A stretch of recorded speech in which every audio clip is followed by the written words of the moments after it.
నేను శివుడిని. కైలాసం నా నివాసం, హిమాలయాలు నా శరీరం.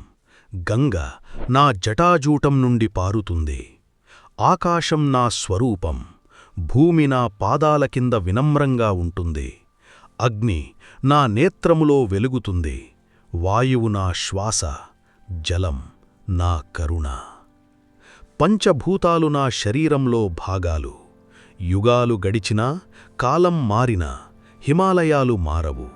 ఇక్కడ జరిగిన సంఘటనలు మరవబడవు.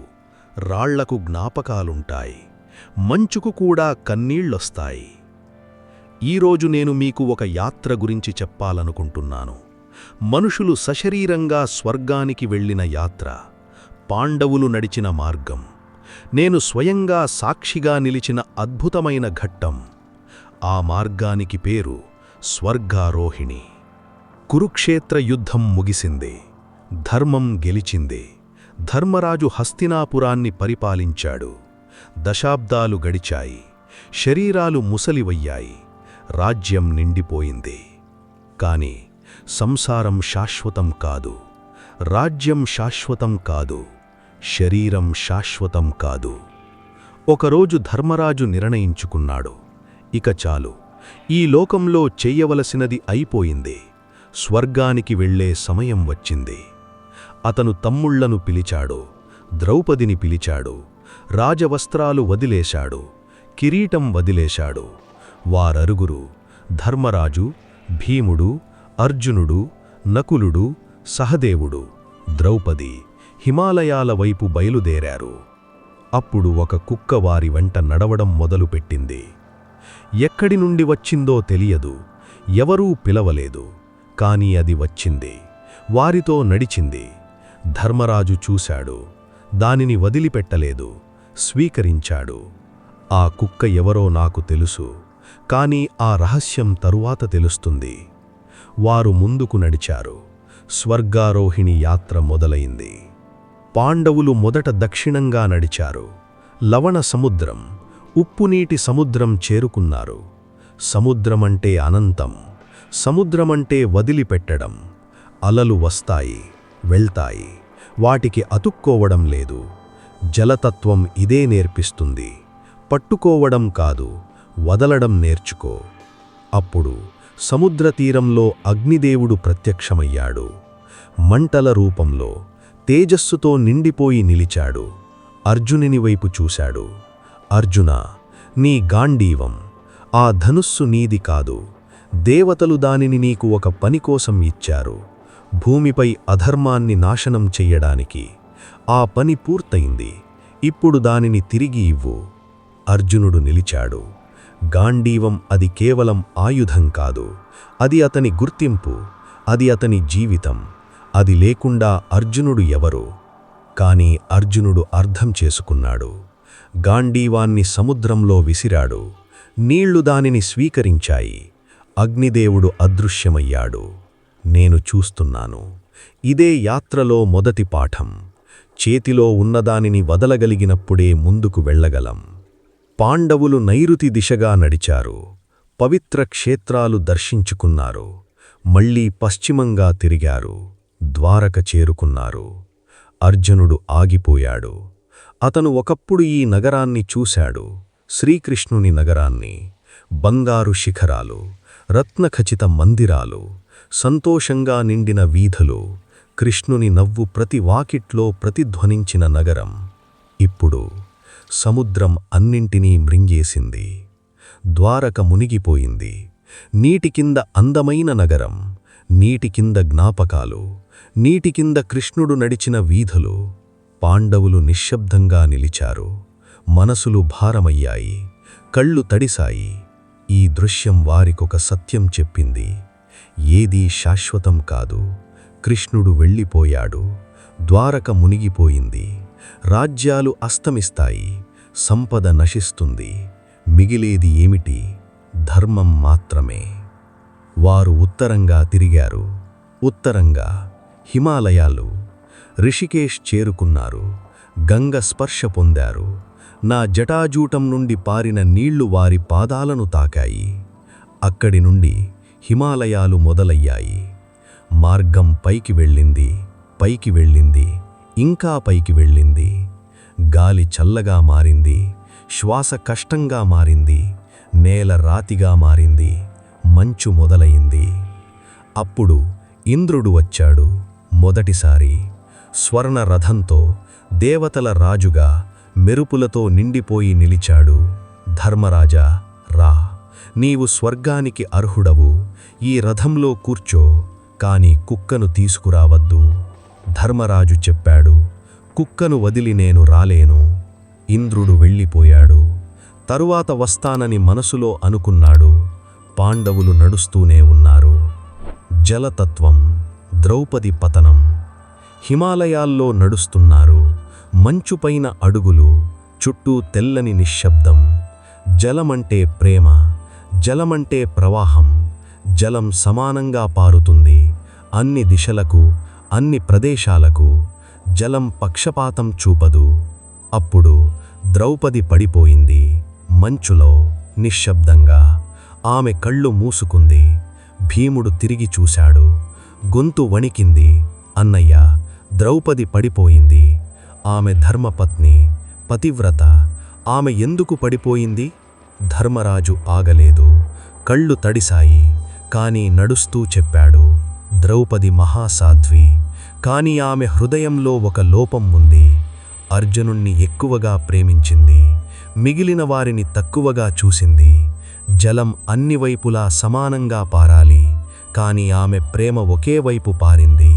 ఆ అసమతుల్యత ఆమెను ఆపింది. ఆమె వెళ్ళిపోయింది. నేను చూశాను. నా మనసు ఆర్ద్రమైంది. ద్రౌపది గొప్ప స్త్రీ, కాని ప్రేమలో కూడా న్యాయం ఉండాలి. జలంలా, అందరికీ సమానంగా. భూతత్వం, సహదేవుడి పతనం. 5 మాత్రమే మిగిలారు.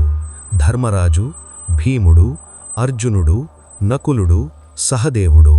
మేరు పర్వతం దగ్గరవుతోంది. ఆకాశం చాలా దగ్గరగా కనిపిస్తోంది. మేఘాలు కాళ్ల దగ్గర తిరుగుతున్నాయి. భూమి అంటే స్థిరత్వం, భూమి అంటే మోయడం. భూమి తన గురించి ఎప్పుడూ చెప్పుకోదు. ఎంత బంగారం దాచుకున్నా, ఎంత శక్తి ఉన్నా నిశ్శబ్దంగా ఉంటుంది. భూమి అంటే వినమ్రత. అప్పుడు సహదేవుడు పడిపోయాడు. భీముడు బాధగా అడిగాడు, సహదేవా, అతను జ్ఞాని కదా, అన్ని విషయాలు తెలిసిన పండితుడు, అతనెందుకు పడిపోయాడు? ధర్మరాజు చెప్పాడు, సహదేవుడు నిజంగా గొప్ప జ్ఞాని, కాని ఆ జ్ఞానమే అతని పతనానికి కారణమైంది. తనంత జ్ఞాని ఈ లోకంలో లేరని అనుకున్నాడు. తన సమానుడు ఎవరూ లేరని గర్వించాడు. భూమి ఎంత జ్ఞానాన్ని దాచుకున్నదో తెలుసా? కాని అది ఏమీ చెప్పుకోదు. జ్ఞానం భూమిలా నిశ్శబ్దంగా ఉండాలి. సహదేవుడు అది నేర్చుకోలేదు. సహదేవుడు వెళ్ళిపోయాడు. ఆకాశతత్వం, నకులుడి పతనం. 4 మాత్రమే మిగిలారు. మేరు పర్వతం దగ్గరవుతోంది. ఆకాశం చాలా దగ్గరగా కనిపిస్తోంది. మేఘాలు కాళ్ల దగ్గర తిరుగుతున్నాయి. ఆకాశమంటే విశాలత. ఆకాశం హద్దులు లేనిది. అది అన్నింటినీ కప్పుతుంది. అందమైన పూలను, కుళ్ళిన చెత్తను, రాజభవనాలను, పేదవారి గుడిసెలను సమానంగా కప్పుతుంది. ఆకాశానికి తేడాలు తెలియవు. అప్పుడు నకులుడు పడిపోయాడు. భీముడు కన్నీళ్లతో అడిగాడు, నకులా, అతను ఎంత సుందరుడు, ఎంత నేర్పరి, అతనెందుకు పడిపోయాడు? ధర్మరాజు చెప్పాడు, నకులుడు నిజంగా అసాధారణ సౌందర్యం కలవాడు, కాని ఆ సౌందర్యమే అతన్ని ఆపింది. తనంత సౌందర్యం ఈ లోకంలో లేరని గర్వించాడు. ఆకాశం అన్నింటిపై సమానంగా వెలుతురు పంచుతుంది. అందమైన వారిపైన, అందమైన వారు కాని వారిపైన. ఆకాశతత్వం నేర్చుకున్నవాడు రూపంలో తేడాలు చూడడు. నకులుడు అది నేర్చుకోలేదు. నకులుడు వెళ్ళిపోయాడు. 3 సోదరులు, కుక్క మాత్రమే మిగిలారు. అర్జునుడు నడుస్తున్నాడు. అతని శరీరం శక్తివంతమైనది. అతని మనసు ఏకాగ్రమైనది. మహాయోధుడు. వాయువు అంటే నిజాయితీ. గాలి ఎప్పుడూ తన దారిలో వీస్తుంది. అది అబద్ధం ఆడదు. అది ఉన్నది ఉన్నట్టు తీసుకువెళ్తుంది. వాయువు నిజాయితీకి ప్రతీక. అప్పుడు అర్జునుడు పడిపోయాడు. భీముడు ఒంటరిగా మిగిలాడు. అతని గుండె పగిలినట్టు అయింది. అర్జున, మన మహాధనుర్ధారి, అతనెందుకు పడిపోయాడు అన్నయ్యా? ధర్మరాజు బాధగా, నెమ్మదిగా చెప్పాడు. అర్జునుడు అసాధారణ యోధుడు. కాని అతను ఒకసారి గొప్పలు చెప్పాడు. తను ఒక్క రోజులో అన్ని శత్రువులను సంహరిస్తానని. ఆ మాట నిలబడికోలేదు. వాయువు అసత్యాన్ని భరించదు. ప్రాణవాయువు నిజాయితీగా జీవించేవారికి మాత్రమే అండగా నిలుస్తుంది. అర్జునిని మాటలో అసత్యం వచ్చింది. వాయుతత్వం అతన్ని వదిలేసింది. అర్జునుడు వెళ్ళిపోయాడు. భీముడి పతనం. ధర్మరాజు, భీముడు, కుక్క ముగ్గురు మాత్రమే మిగిలారు. భీముడు బలంలో అసాధారణమైనవాడు. అతని శరీరంలో అగ్ని ఉంది. అతని బాహువుల్లో శక్తి ఉంది. అతను పడిపోతాడని ఎవ్వరూ అనుకోలేదు. అగ్ని అంటే శక్తి, అగ్ని అంటే వెలుగు. అగ్ని పంచుకునేది, వేడినిస్తుంది, వెలుతురిస్తుంది. కాని అగ్ని తనకోసం మాత్రమే మండితే అది అన్నింటినీ కాలుస్తుంది. అప్పుడు భీముడు అలసిపోయాడు. కాళ్ళు ముందుకు రాలేదు. నేలమీద కూలిపోయాడు. గొంతు వణికింది. అన్నయ్య, నేనెందుకు పడిపోతున్నాను? నేను బలహీనుడిని కాదే. ధర్మరాజు వెనక్కి తిరిగాడు. తమ్ముని చేయి పట్టుకున్నాడు. కళ్ళు తడిచాయి. భీమా, నీ బలం అద్భుతమైనది. కాని ఆ బలం నీకే వాడుకున్నావు. తింటున్నప్పుడు పక్కన ఉన్నవారి ఆకలి చూడలేదు. నీ ఆకలిని మాత్రమే తీర్చుకున్నావు. అగ్ని పంచుకోవాలి, తనకే మండుకోకూడదు. అందుకే అగ్నితత్వం నిన్ను వదిలింది. భీముడు కళ్ళు మూసుకున్నాడు. ధర్మరాజు ఒంటరిగా నిలిచాడు. చుట్టూ మంచు, పైన ఆకాశం, పక్కన కుక్క మాత్రమే. అతను నడవడం మొదలుపెట్టాడు. పంచభూతాల సమన్వయం ధర్మరాజు యాత్ర. ఒక్కడే నడుస్తున్నాడు, కాని ఒంటరిగా లేదు. పంచభూతాలు అతని చుట్టూ నిలిచాయి. భూమి అతని పాదాలను మోస్తోంది. వాయువు అతనికి శ్వాస ఇస్తోంది. జలం అతని కళ్లలో కన్నీటి రూపంలో ఉంది. అగ్ని అతని హృదయంలో మండుతోంది. ఆకాశం అతన్ని కప్పుకుంది. ఎందుకు పంచభూతాలు అతన్ని వదల్లేదు? ఎందుకంటే అతను వాటన్నింటినీ జయించాడు. జలంలా ప్రేమను సమానంగా పంచాడు. ద్రౌపది, సోదరులు, శత్రువులు అందరినీ. భూమిలా జ్ఞానాన్ని వినమ్రంగా దాచుకున్నాడు. గొప్పగా చెప్పుకోలేదు. ఆకాశంలా అందరినీ సమానంగా చూశాడు. రాజులను, సేవకులను, జంతువులను. వాయువులా నిజాయితీగా జీవించాడు. జీవితంలో ఒక్క అసత్యం వాడలేదు. అగ్నిలా తన శక్తిని అందరికోసం వాడాడు. యుద్ధంలో, పరిపాలనలో, ప్రేమలో. పంచభూతాలు అతనితో నడిచాయి. కుక్క అతన్ని వదల్లేదు. నేను చూస్తున్నాను. నా కళ్ళు తడిచాయి. ఇంద్రుడి రెండవ పిలుపు. కుక్క సత్యం. మేరుపర్వతం శిఖరం చేరుకున్నారు. చుట్టూ మంచు, పైన ఆకాశం, కింద మేఘాలు, అన్ని వైపులా నిశ్శబ్దం. ఆ నిశ్శబ్దంలో అర్థం ఉంది. ఇంద్రుడు వచ్చాడు.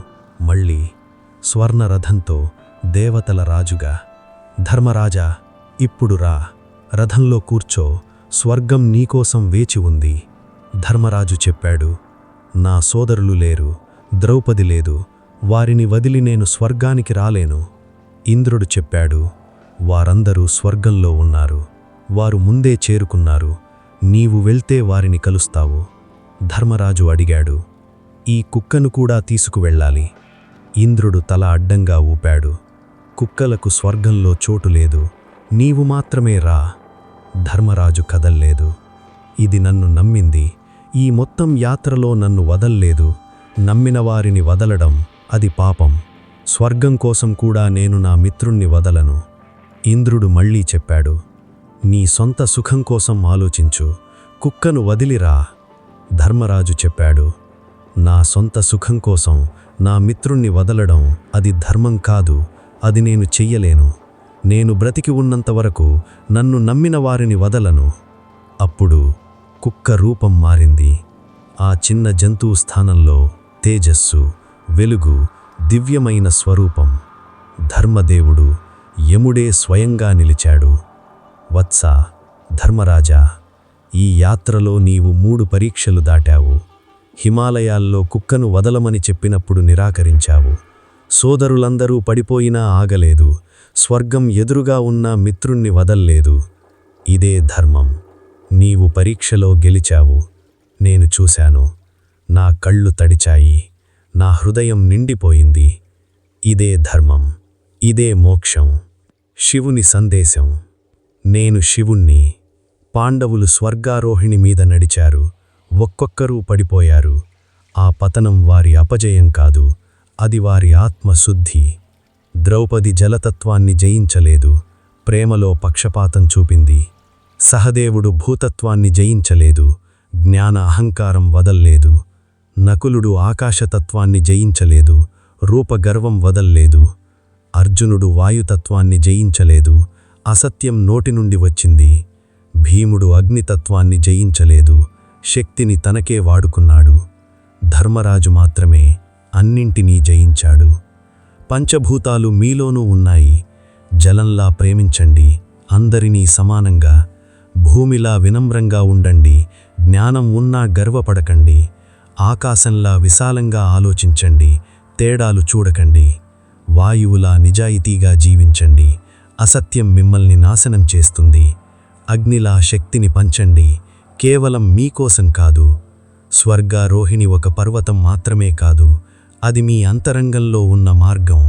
మీలోని లోపాలను గుర్తించి, అధిగమించి ముందుకు నడవడమే స్వర్గారోహణం. ప్రతి మనిషికి తమ స్వర్గారోహిణి ఉంటుంది. ప్రతి మనిషి పంచభూతాలను జయించాలి. అప్పుడే స్వర్గం. ఓం నమః శివాయ. నా భక్తులారా, వీడియో నచ్చితే ఒక లైక్ ఇవ్వండి. అది మాకు చాలా ప్రోత్సాహకరంగా ఉంటుంది. మీ అభిప్రాయాన్ని కామెంట్లలో తప్పకుండా చెప్పండి. మరిన్ని కథలు వినడానికి మన ఛానల్ను సబ్స్క్రైబ్ చేస్తే మీరు వాటిని మిస్ అవ్వరు. చూసినందుకు అందరికీ నా హృదయపూర్వక ధన్యవాదాలు.